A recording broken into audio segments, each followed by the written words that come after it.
अस्सलाम वालेकुम and welcome to sports flow. मैं हूं दानिश अनीस। पाकिस्तानी टेस्ट टीम आजकल दौरा वेस्ट इंडीज़ पर मौजूद है, जहां टेस्ट स्क्वाड ने 2 टेस्ट मैच की सीरीज़ खेलनी है, जिसके पहले टेस्ट मैच का कल से आगाज़ हुआ। ब्रायन लारा क्रिकेट स्टेडियम में ये पहला इंटरनेशनल टेस्ट मैच खेला जा रहा है और जो कंडीशंस थी वो इस बात की नुमाइंदगी कर रही थी। पहले टेस्ट मैच के पहले दिन बारिश ने काफ़ी मज़ा ख़राब किया और 90 की जगह सिर्फ 67 ओवर्स ही हो पाए। इन 67 ओवर्स में पाकिस्तानी बॉलर्स ने 3 विकेटें ज़रूर हासिल की, लेकिन वेस्ट इंडीज़ के बैटर्स मिडल ऑर्डर में ख़ास तौर पर जिम्मेदारी का मुजाहरा करने में कामयाब हुए और 194 रन बना लिए। शे होप इस वक्त 39 रन पे खेल रहे हैं और केविन हॉज इस वक्त 83 रन पर क्रीज पर मौजूद हैं। पाकिस्तान के लिए मोहम्मद अब्बास ने 2 और आमिर जमाल ने 1 विकेट हासिल किए। तीनों विकेट्स पाकिस्तान को पहले 2 सेशंस में मिली। पहला सेशन तो सिर्फ 14 ओवर्स का ही हुआ बिकॉज बारिश हो गई थी, सेशन रोकना पड़ा। फिर दूसरे सेशन का आगाज़ हुआ बारिश के वक्फे के बाद और फिर ऐसा लगा कि वेस्ट इंडीज़ बैटर्स ने अब थोड़ा सा अपने स्टाइल ऑफ प्ले को चेंज किया, थोड़ा सा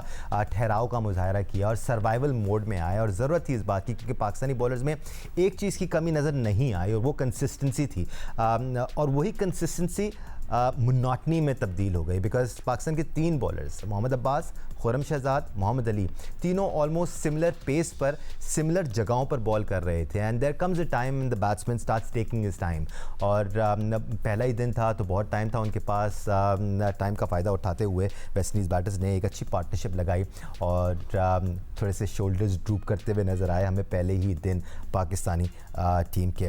राइट देन एक्सपर्ट पिन के लिए हमारे साथ मौजूद हैं पाकिस्तान के साबिक कप्तान और टेस्ट क्रिकेटर राशिद लतीफ़ साहब और senior sports journalist Abdul Majid Bhatti ने हमें ज्वाइन किया हुआ है। बाय द वे इस पहले टेस्ट मैच से पहले पाकिस्तान को एक धचका भी लगा और वो अब्दुल्ला फजल की इंजरी की सूरत में लगा। उनकी रिप्लेसमेंट भी अब पाकिस्तानी टीम में आ चुकी है। एक रिप्लेसमेंट की जगह 2 प्लेयर्स ने स्क्वाड को ज्वाइन किया है। राशिद भाई, इफ़ यू अलाउ में भट्टी साहब से ज़रा ये अपडेट ले लेता हूँ, फिर हम कल की गेम ऑफ प्ले पे बात करते हैं। भट्टी साहब, आपने हमें तो अपडेट बता दी है कि किस प्लेयर ने ज्वाइन किया पाकिस्तानी स्क्वाड को, बल्कि एक नहीं 2 प्लेयर्स ने ज्वाइन किया है। कौन है वो? दानिश, एक तो सऊद शकील जो पिछले दिनों कहा जा रहा था कि अनफिट है, इंग्लैंड में टीम को ज्वाइन करेंगे। अब वो मंडे को कराची से जा रहे हैं लंदन और फिर वहाँ से उन्होंने टीम को ट्रिनिडेड में ज्वाइन करना। और पूरी तरह से फिट हो गए हैं वो? अब ये पता नहीं, जाहिर है अगर जा रहे हैं तो इसका मतलब फिट हो गए हैं क्योंकि अभी तो एक टेस्ट मैच बाकी है वेस्ट इंडीज़ में, फिर 3 टेस्ट मैच इंग्लैंड में। फिर अब्दुल्ला शफीक जो लाहौर कलंदर्स के साथ वहाँ गयाना में टूर्नामेंट खेल रहे थे तो उनको कहा गया कि भाई आप भी टीम को ज्वाइन करें। चलें, सऊद शकील तो टेस्ट बैट्समैन है, उनकी बड़ी परफॉर्मेंसेज हैं, हालांकि पिछली सीरीज़ में उनकी भी परफॉर्मेंस नहीं थी। लेकिन अब सवाल ये है कि आपने अब्दुल्ला शफीक को क्या ग्रेड 2 की परफॉर्मेंस पर ले लिया या पास्ट परफॉर्मेंस पर, या फिर राशिद भाई जब आएंगे तो वो बेहतर बताएंगे कि क्या वो जो डेटा था ये फिर डेटा के ज़रिए इनका सिलेक्शन किया गया। लेकिन अगेन मैं बार बार एक ही सवाल करता हूं कि अगर आपने किसी बैट्समैन को लेना है तो साद बेग जो हैं उन्होंने क्या ऐसा कर दिया कि भाई चलें, विकेट कीपर है आपके पास, 2 विकेट कीपर हैं, आप भेज दें उनको। आप एक एक्स्ट्रा बैट्समैन भेज रहे हैं ना, एक जूनियर बैट्समैन को, उसका कॉन्फिडेंस बढ़ेगा कि वो आपके प्रीमियर टूर्नामेंट कायद-ए-आज़म ट्रॉफी का top performer, highest run scorer जी, 1000 रन बनाए उसने, batsman, best wicket keeper, tournament का बैट्समैन। लेकिन साद बेग पता नहीं, या तो दानिश जब हम ऑफ एयर बात कर रहे थे कह रहे थे कि ये गाजी गौरी की नज़र हो गए, तो मेरा ख्याल में समझ में नहीं आ रहा सिलेक्शन का क्राइटेरिया क्या है और डेटा में क्या ऐसा सॉफ्टवेयर डाला गया है जिसके ज़रिए डेटा उनको बताता है कि इसको ले लें और इसको ना लें। एक तफरीक नज़र आती है ना राशिद भाई। अगेन हम पहले दिन के खेल पे बात करेंगे कि किस तरह वेस्ट इंडीज़ ने सर्वाइवल मोड में रहते हुए रन स्कोर किए। उससे पहले ये जो 2 तब्दीलियाँ इन पे बात करने की ज़रूरत है। जो आंखों को भा जाए वही टीम में आ जाता है, अगर ये कहा जाए तो गलत नहीं होगा, क्योंकि एक तरफ तो हम डेटा बेस सिलेक्शन की बात करते हैं, फिर जैसे भट्टी साहब बता रहे हैं कि ग्रेड 2 की परफॉर्मेंसेस पर हम किसी को टीम में शामिल कर लेते हैं, लेकिन हम ग्रेड 1 की परफॉर्मेंसेस को इग्नोर कर देते हैं। जो परफॉर्म किए हुए हैं वो टीम में आते नहीं हैं, लेकिन वो जो आंखों को भाते हैं वो टीम में आ जाते हैं। जो लड़के फिट नहीं होते वो वापस टीम में आ जाते हैं, जो फिट होते हैं वार्म अप मैच खेलते हैं वो एकदम से अनफिट होकर वापस चले जाते हैं। तो थोड़ी सी कन्फ्यूजन तो है राशिद भाई, है या हम ज़्यादा सोच रहे हैं? नहीं, थोड़ी नहीं है, बहुत ज्यादा है। जैसे हम बात करते हैं हर शो में, हम एक बात जरूर करते हैं कि 16 टेस्ट में 12 टेस्ट मैच हमारे अंडर चांद मसूद। कल हमने बात की थी कि हारने की वजूहत क्या थी। चांद मसूद अकेला तो नहीं था, ठीक है वो कप्तान थे, लीडर थे, उनको परफॉर्म करना चाहिए था किसी हद तक की। आप परफॉर्मेंस उठा के देख लें तमाम प्लेयर्स की, जिसमें अब्दुल्ला शफीक भी हैं जिन्होंने तकरीबन 10 टेस्ट मैचेस में कुछ रन बनाए 20 की एवरेज से, और वो टीम में वापस आए। ग्रेड 2 में अच्छा परफॉर्म किया, नो डाउट उन्होंने, लेकिन क्राइटेरिया आपकी परसेंटेज होती है, 390 रन बनाए 20.52 के लिए।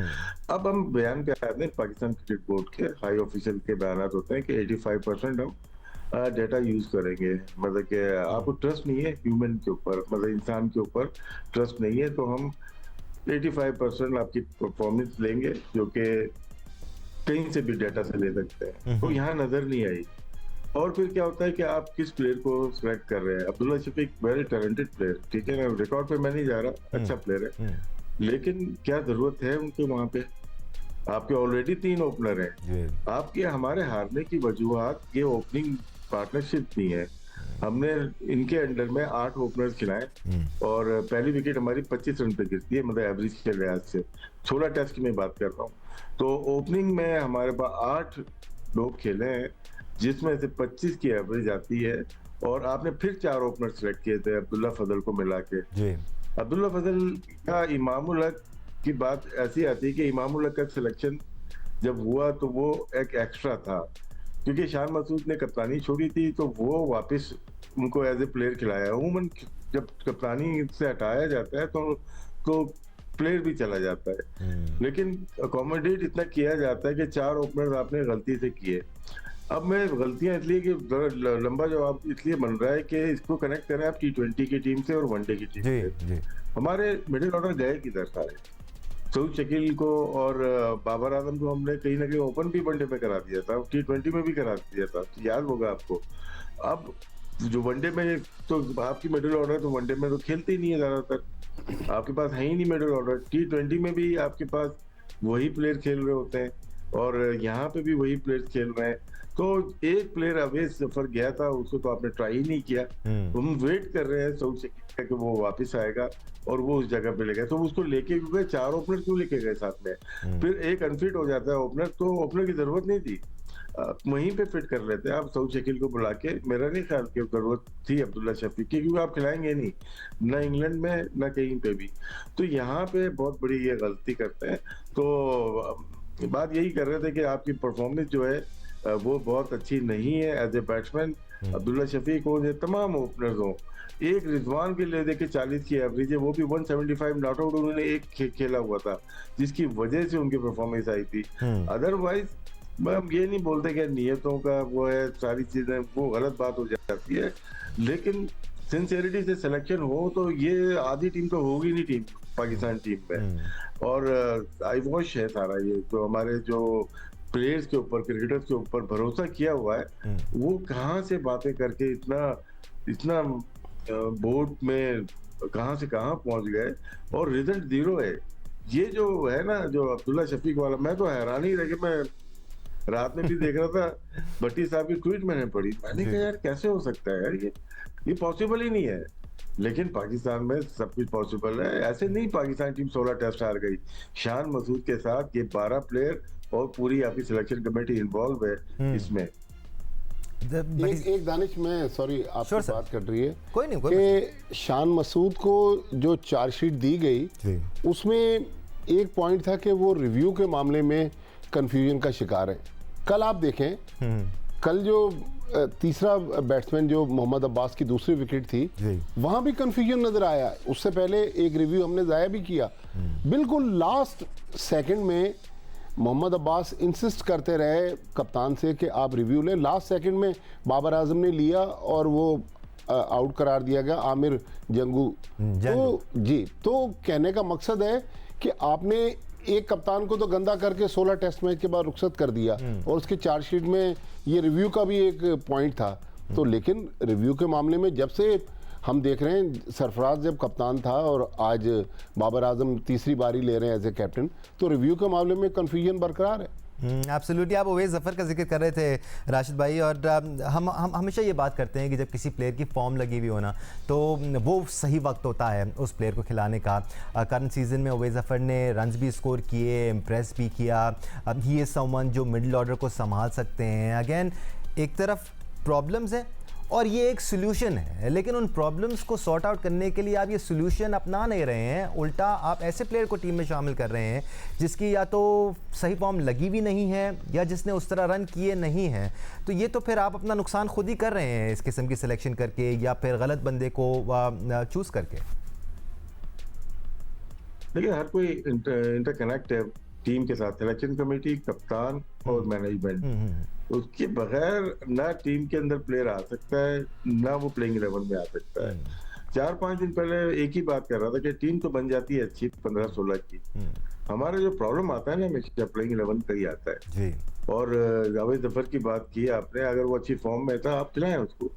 अब ये देखें 16 में से 12 टेस्ट हारे हुए यही मिडिल ऑर्डर है, यही है, तो शकील नहीं है बस। और राशिद भाई वार्म अप की दूसरी इनिंग्स में भी ओवैस ज़फ़र ने रन किए थे, तो चले वार्म अप का मैच फील्डिंग लेने के लिए थी, कोई बहुत बड़ी बॉलिंग नहीं थी उनकी जी। वो मेरी तरह बॉलिंग कर रहे थे, रन किया था वो मान लेते, लेकिन ठीक है उन्होंने किया, फर्स्ट क्लास का दर्जा नहीं था, एनी कैन कोई भी बैटिंग कर सकता था, कोई भी बॉलिंग। इमाम तो उसमें भी नहीं कर पाए थे ना, लेकिन सर अरे यार इमाम अब उस तरफ मत लेके जाओ मुझे, मैंने अपने आप को रोका हुआ है आजकल, बंदिश की हुई है जी। तो मतलब यही है कि ना देखिए बहुत कुछ तब्दील करने की जरूरत है पाकिस्तान क्रिकेट में। सोच तब्दील जब होगी जब टॉप लेवल पे क्रिकेटर्स का दिमाग सही होगा। बहुत दिनों से आप देख रहे हैं हमारे जो क्रिकेटर आ रहे हैं टीवी के ऊपर जो बयान दे रहे हैं वो देख नहीं देते उनको। देखिए उनका बयान अगर क्रिकेट ऑफिशियल है और उनका बयान आ रहा है तो वो बोर्ड की पॉलिसी माना जाएगा जी। उन्होंने जो बयान दिए वो गलत है, पाकिस्तान क्रिकेट को डैमेज करता है। अगर इसकी तरह से जाएंगे कि हम अब हमें वहां पे ग्राउंड में जाने की जरूरत नहीं है सेलेक्टर की, और लग रहा है अब्दुल्ला शफीक का ग्राउंड में जाने की जरूरत नहीं है, फोन पे ही सारे काम हम लोग कर लेते हैं, कौन जाएगा ग्राउंड पे इस तरह से।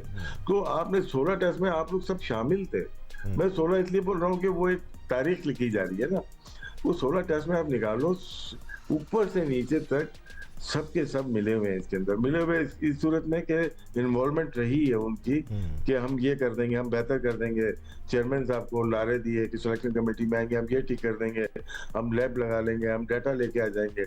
मुझे कुछ नजर नहीं आ रहा, सिर्फ बयानात के और आई वॉश के कुछ नजर नहीं आ रहा। अब धानी की सिलेक्शन थी, अवैस की बात की आपने, धानी करंट फॉर्म में सबसे तेज बॉलर पाकिस्तान में शाहनवाज धानी था, और सुनने में यही आ रहा है कि अभी चैलेंज कप हो रहा है ना वो उसमें भी नहीं होगा, रिजर्व में है उसका नाम, जो 4 टीम बन रही है प्रैक्टिस के लिए वर्ल्ड। तो नीयत फिर बात आ जाती है, मैं नीयत पे बात क्वेश्चन मार्क नहीं कर सकता। इनको अभी ना बहुत कुछ करना है। पाकिस्तान क्रिकेट बोर्ड अगर इन्हीं से लेके चल रहा है, मैं क्रिकेटर की बात नहीं कर रहा, जो चलाने वाले हैं ना वो पाकिस्तान की क्रिकेट को तबाही के धाने पे लेके आ गए हैं।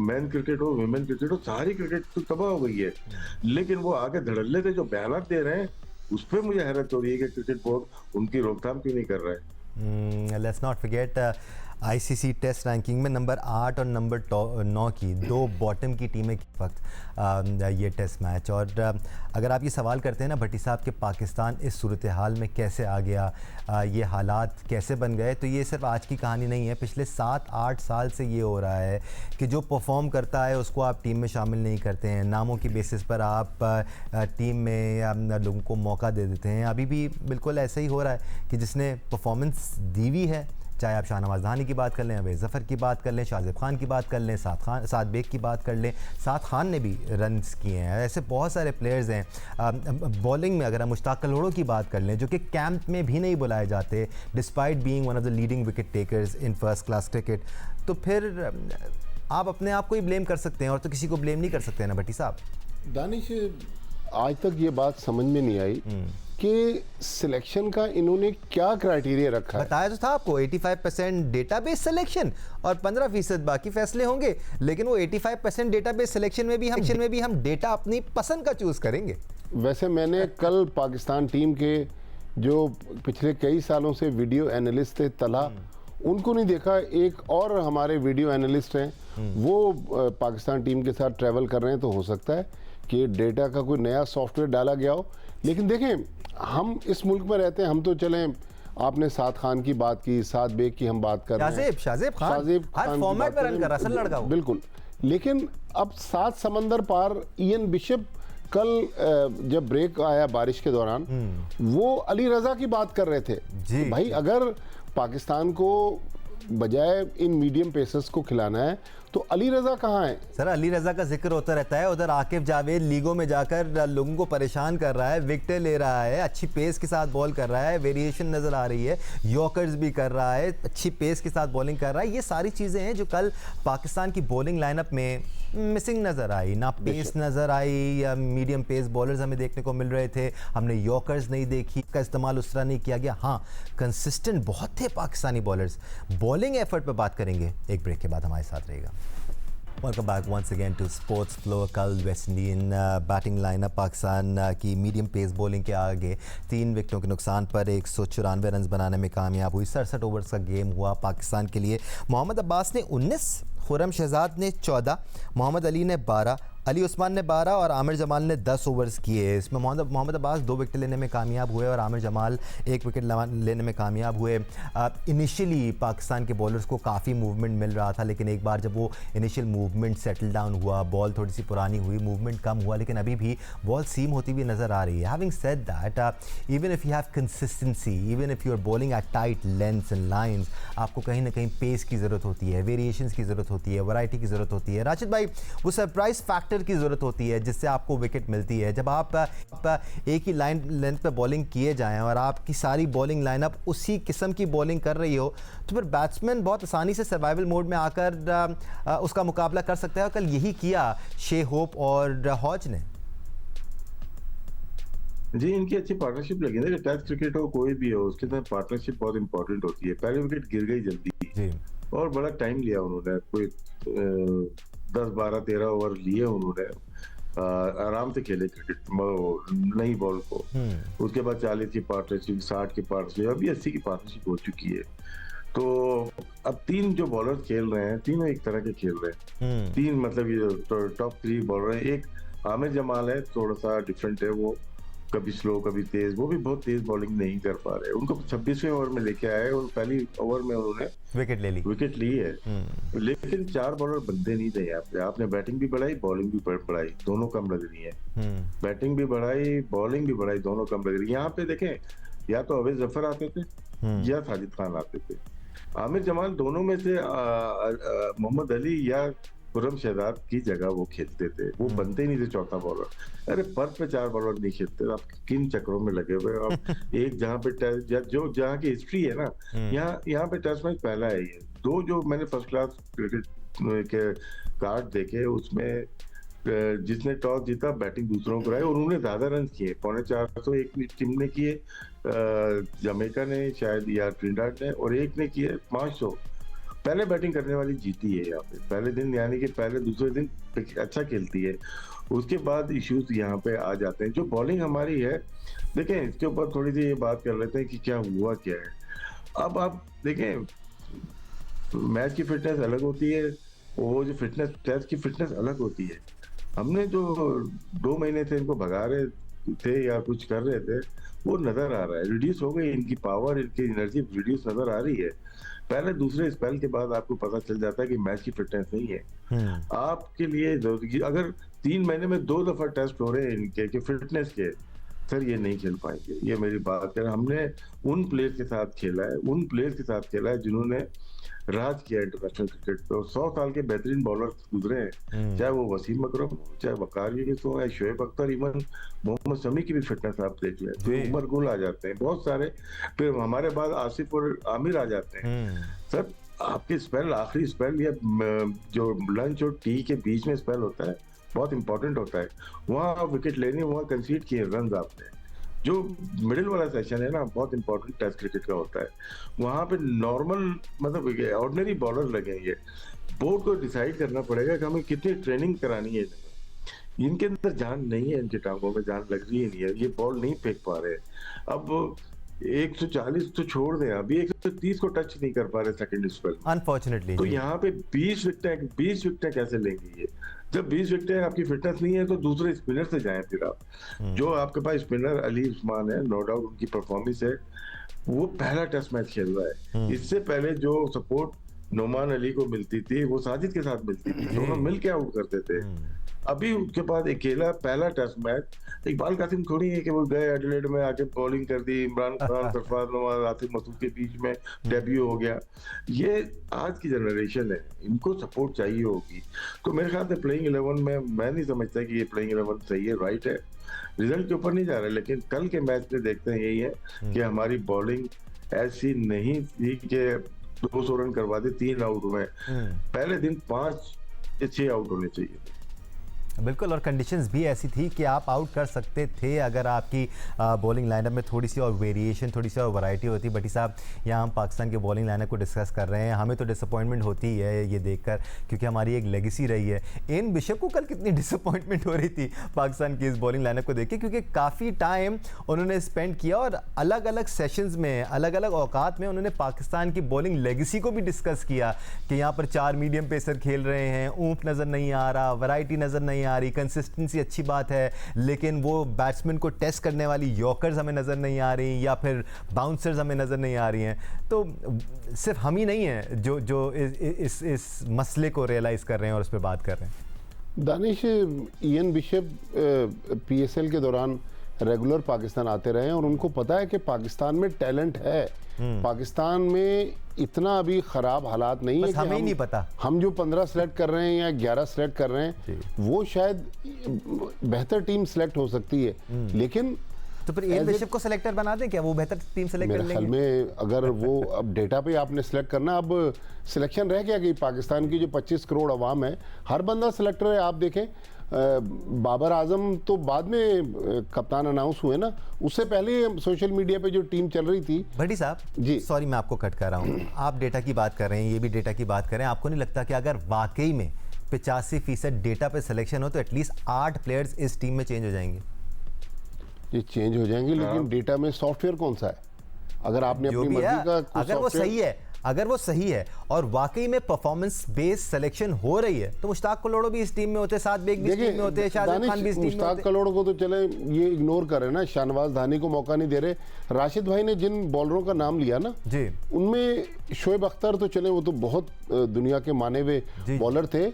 इवन 2002, 3, 4 में राना नवीदुल हसन जब आए, वो भी आउट कर रहे थे। Sir, he was a wonderful bowler. वैसी स्विंग पाकिस्तान की हमने बड़ी कम देखी, हवा में भी, और हमारी लेगेसी करते थे। वो हमारी लेगेसी। अब Ian Bishop as a cricket fan, as a former cricketer, ये सोच रहा है कि यार ये पाकिस्तान क्रिकेट की लेगेसी नहीं है। इस टीम ने वर्ल्ड कप जीता है, T20 वर्ल्ड कप जीता है, चैंपियंस ट्रॉफी जीती है, टेस्ट चैंपियनशिप में Pakistan number 1, ICC test ranking में नंबर 1 रहा है। लेकिन आज हम पाकिस्तान टीम को, पाकिस्तान क्रिकेट को जिस ट्रैक पे हमने चढ़ा दिया है, मेरा ख्याल में अब इस ट्रैक में तो हमें वो मंजिल नज़र नहीं आ रही जहां हम जाना चाह रहे हैं। लेकिन उस मंजिल पे जो हमारी लेगेसी रही है, वापस आने के लिए अब मेरा ख्याल में टाइम चाहिए। अब ओवरनाइट पाकिस्तान की क्रिकेट एकदम से विनिंग ट्रैक पे नहीं आएगी। एब्सोल्युटली, टाइम भी चाहिए और सही फैसले भी करने होंगे। अनफॉर्चुनेटली जो लोग टीम सेलेक्ट कर रहे हैं उनको खुद चाहिए कि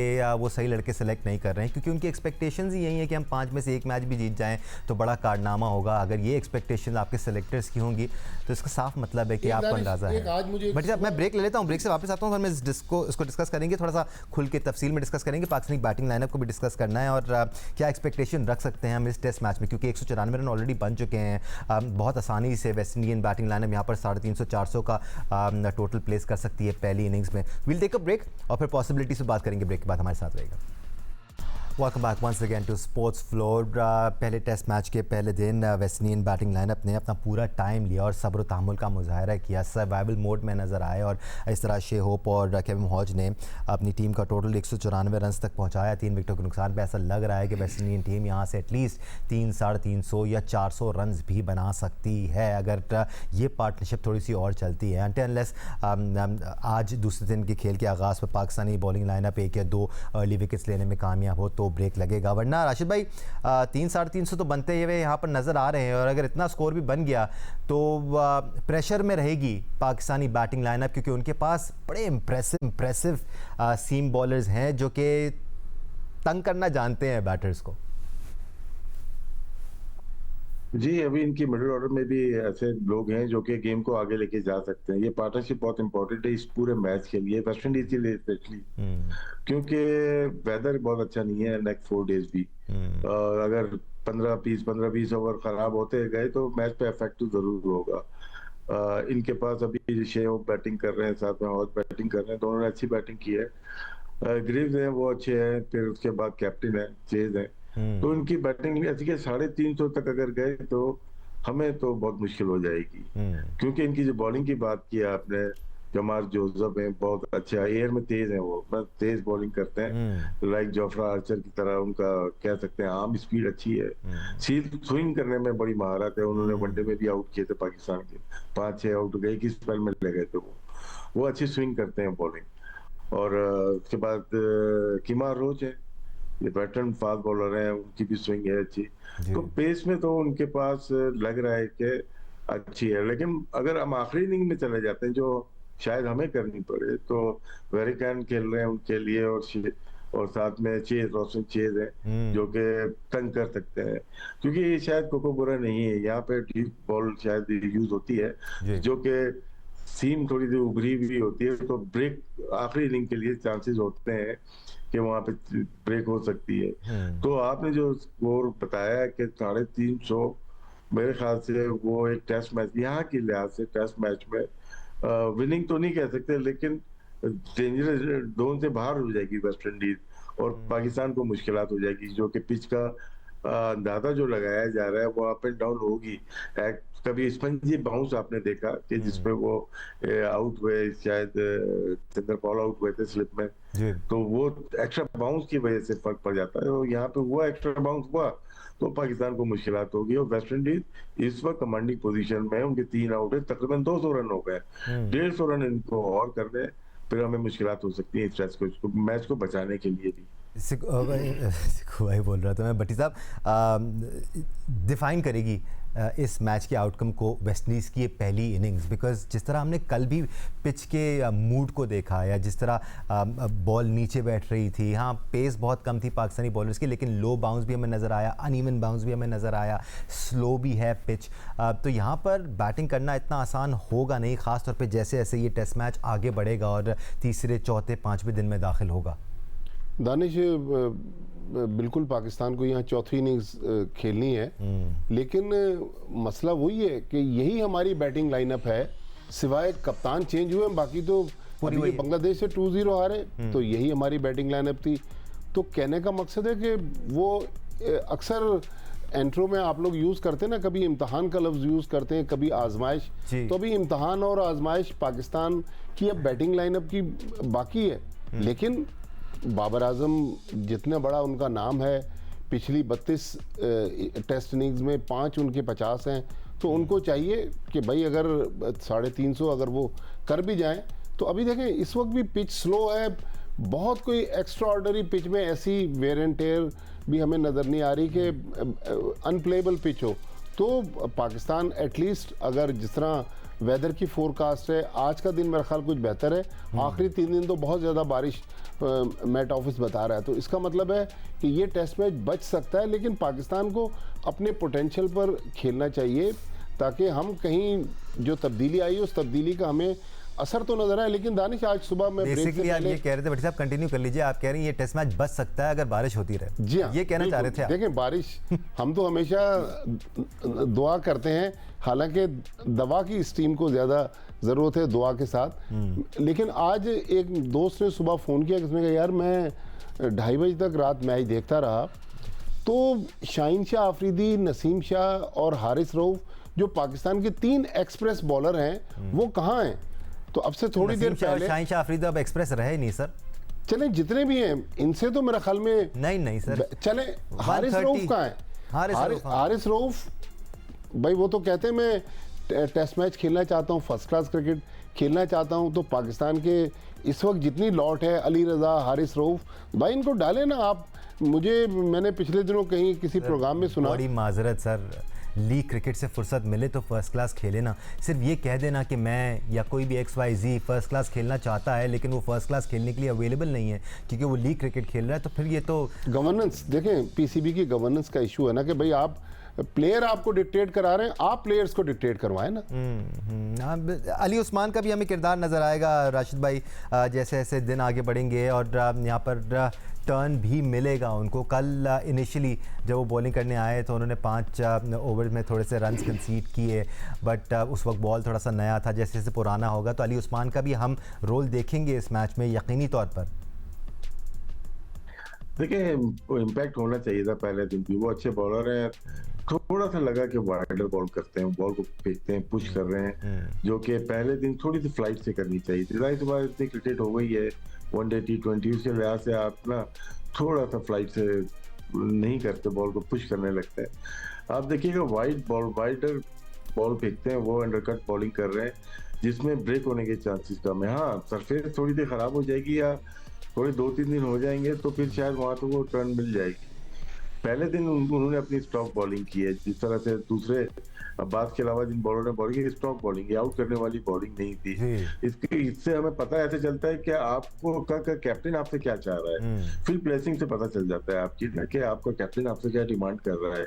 तो शायद थोड़ी सी फ्लाइट बॉल करेंगे, मिड ऑफ को स्लाइटली से पीछे करके मिड ऑन को ऊपर करके चांस लेंगे। ये तो चांस लेंगे ना, अगर ये रन बचाएंगे तो फायदा नहीं। 2.2 नहीं चाहिए हमें, 4 का चाहिए इनका, लेकिन 2 विकेट लगे होते तो गेम चेंज हो जाता ना।